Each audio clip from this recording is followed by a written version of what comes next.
My research is about the cultural history of food in the 18th and 19th centuries, not just what we eat, but how it's organized, who prepares it, where it comes from, and all the kind of cultural rituals that people have. For example, British food, roast beef, Yorkshire pudding, but actually there's a lot more to it than that. So I got into food history a long time ago when I was still a student, and I was really interested originally in sort of women's bodies and body image.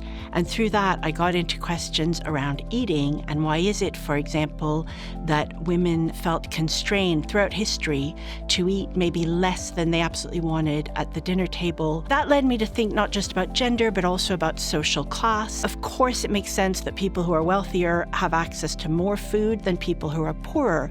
But there's actually more to it than that, because the kinds of food that people eat send out signals about who they are and the place they want in the world.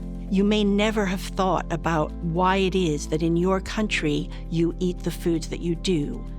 Food is something that just seems really normal and ordinary and eternal to us, but actually every ingredient in your kitchen was grown by someone, produced by someone, packaged by someone. And understanding the history of how we got to the place where we are today will help you to understand your place in the world. Most people own one or two or many more cookbooks, but maybe you don't look at them very often, or you only cooked one or two recipes from only some of them.